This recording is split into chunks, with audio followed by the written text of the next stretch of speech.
Assalamualaikum warahmatullahi wabarakatuh.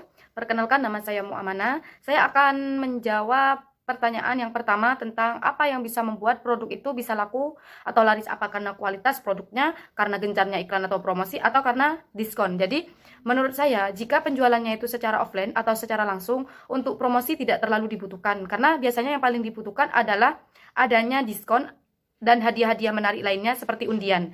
Tapi jika kita menjualnya secara online, yang paling utama produk kita itu agar bisa laris atau laku adalah dari segi gambar produknya. Jadi dari segi gambar produk kita itu harus menarik agar bisa membuat konsumer itu penasaran atau kepo terhadap produk kita.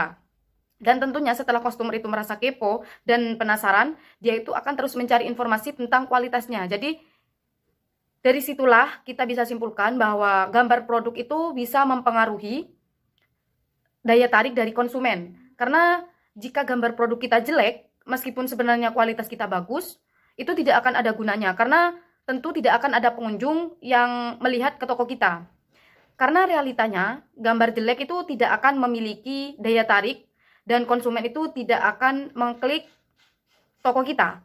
Nah, setelah itulah ketika customer mulai mencari informasi tentang kualitas produk kita dan produk kita masih belum bisa laku atau laris, maka dengan itu kita bisa mengiklankan gambar produk kita dengan iklan dan tidak lupa diberi diskon besar-besaran. Intinya semua sama-sama dibutuhkan, dan untuk waktu pengiklanan diusahakan setiap hari paling tidak sampai 1 bulanan, barulah kita bisa mendapatkan orderan yang berlimpah. Jadi dari jawaban di atas dapat saya simpulkan bahwa ketika faktor itu sangat mempengaruhi laku tidaknya produk kita, karena ketiganya itu sama-sama berkaitan. Dan untuk pertanyaan yang nomor 2 tentang pemasaran produk di era digital. Berbicara tentang pemasaran di era digital, menurut saya dengan adanya pemasaran di era digital ini tentunya membuat suatu usaha itu memasarkan produk dengan menggunakan media digital agar dapat menjangkau konsumen secara tepat, pribadi, dan relevan. Itu terbukti bahwa pemasaran di era digital saat ini mampu memberikan manfaat dan bisa membantu para pembisnis maupun para pembeli.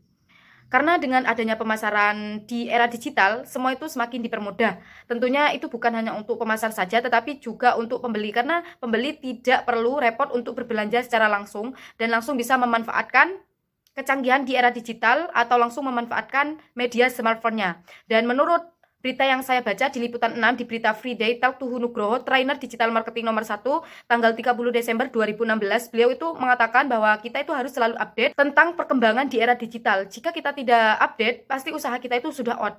Terima kasih.